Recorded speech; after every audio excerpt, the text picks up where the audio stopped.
Nous savons que les vélos électriques utilisent très peu d'électricité.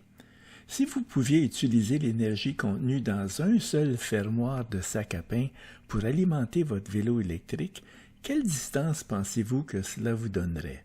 Cette vidéo vous révélera la réponse et soulignera l'impact du plastique sur le monde. Restez à l'écoute.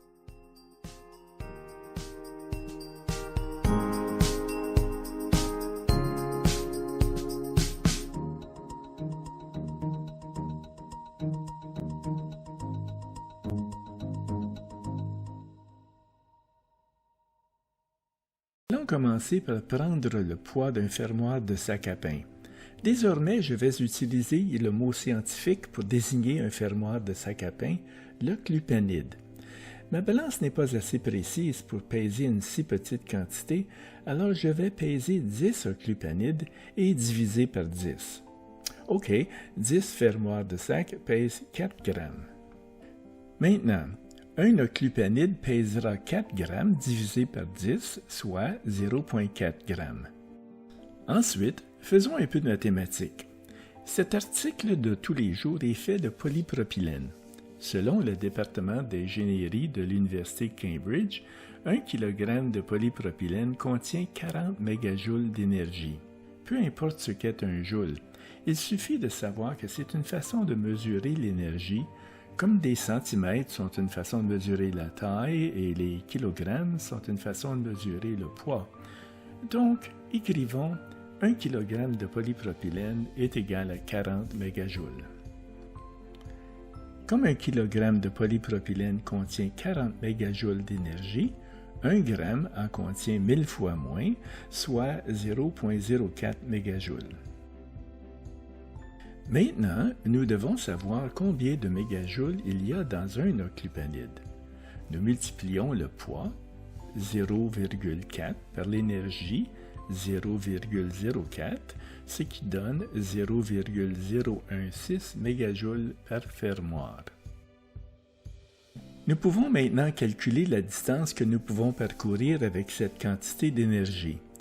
Nous devons d'abord convertir cette énergie dans la forme d'énergie contenue dans une batterie au lithium, c'est-à-dire en watts-heure.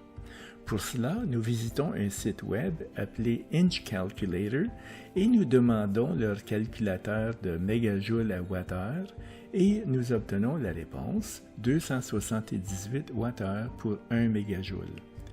Nous écrivons donc 278 watts-heure. Rappelez-vous que nous voulons des watts-heure par oclupanide. Et nous avons calculé qu'il y a 0,016 mégajoules par oclupanide. Nous multiplions 278 fois 0,016 et la réponse est 4,44 watts-heure. Il ne nous reste qu'à faire le calcul final. On sait déjà qu'en moyenne, un vélo électrique roulant de 20 à 22 km à l'heure consomme 8 watts-heure par kilomètre. Vous pouvez voir ma vidéo « What's the range of an electric bike » dont le lien figure dans la description. Nous divisons les watts-heure, 4,44 pour un oclupanide, par les watts-heure pour 1 km et le résultat est de 0,556 km, soit environ un demi-kilomètre. Cela représente une distance impressionnante, soit 5 terrains de football. C'est assez impressionnant.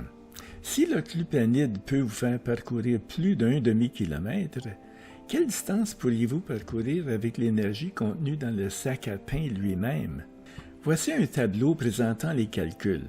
Si vous voulez l'examiner de près, faites un arrêt sur image maintenant pour prendre le temps de le parcourir. En bref, la réponse est une distance stupéfiante de 9,7 km. Cela n'apporte rien de nouveau sur les vélos électriques, mais cela en dit long sur le plastique. Et c'est pour ça que j'ai fait cette vidéo. Elle illustre la quantité d'énergie que nous rejetons lorsque nous jetons le plastique au dépotoir. Le plastique est trop précieux pour être gaspillé. Je pense que si nous voulons vivre de manière durable et si nous croyons que le réchauffement climatique conduira à une catastrophe, nous devrions réorganiser notre société. Nous devrions cesser de traiter notre planète comme une décharge géante mais au contraire, tout recycler et créer le moins de déchets possible.